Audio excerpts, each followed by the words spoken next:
ምዕራፍ 2 ሩት በቦዔዝ እርሻ ቃርሚያ ለመልቀም እንደሄደች። ለኑኃሚንም ባሏን የሚያውቀው ሰው ነበራት።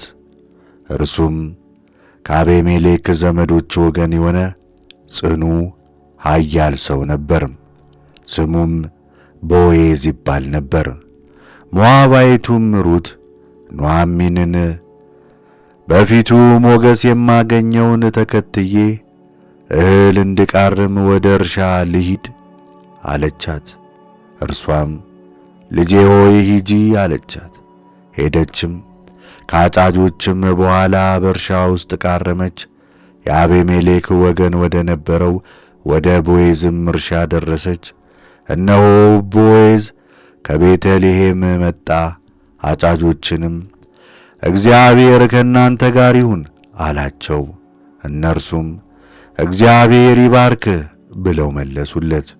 ቦዔዝም በአጫጆች ላይ አዛዥ የነበረውን ሎሌውን ይህች ልጅ የማን ናት አለው። የአጫጆቹም አዛዥ ይህችማ ከሞዓብ ምድር ከኑኃሚን ጋር የመጣች ሞዓባዊት ልጅ ናት። እርሷም ከአጫጆቹ በኋላ በነዶ መካከል እንድቃርምና እንድለቅም እባክህ ፍቀድልኝ አለች። መጣችም። ከማለዳ ጀምራ እስካሁን ድረስ ቆይታለች። በእርሻ ውስጥ ጥቂት እንኳ አላረፈችም አለው። ቦዔዝም ሩትን ልጄ ሆይ ትሰሚያለሽን? ቃርሚያ ለመቃረም ወደ ሌላ እርሻ አትሂጂ፣ ከዚህም አትሂጂ። ነገር ግን ሴቶች ልጆቼን ተከተይ፣ ወደሚያጭዱበትም ስፍራ ተመልከቺ፣ ተከታያቸውም። የሚነካሽም እንዳይኖር ብላቴኖቹን አዝዣለሁ። በተጠማሽም ጊዜ ወደ ማድጋ ሄደሽ ልጆቹ የቀዱት ውሃ ላይ ጠጪ አላት። በግንባሯም ተደፍታ በምድር ላይ ሰገደች። እኔን ለመቀበል በምን ነገር በፊት ሞገስ አገኘው? እኔ እንግዳ አይደለሁም አለችው። ቦዔዝም ባልሽ ከሞተ በኋላ አባትሽንና እናትሽን የተወለድሽበትንም ምድር ትተሽ ቀድሞ ወደማታውቂው ሕዝብ እንደመጣሽ ለአማትሽ ያደረግሽውን ነገር ሁሉ ፈጽሞ ሰምቻለሁ። እግዚአብሔር እንደ ሥራሽ ይስጥሽ፣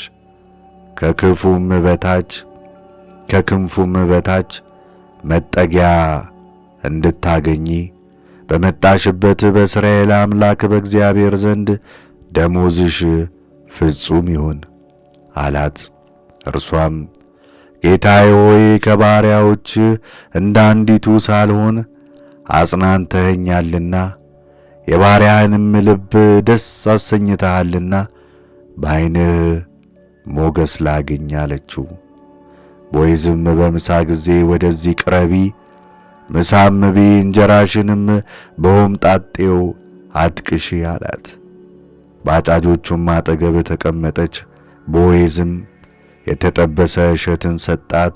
በልታም ጠገበች፣ አተረፈችም።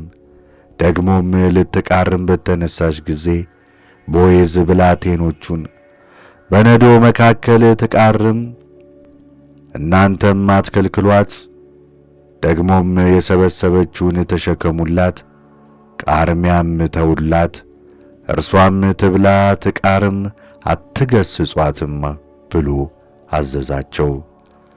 በእርሻውም ውስጥ እስከ ማታ ድረስ ቃረመች። የቃረመችውንም ወቃች።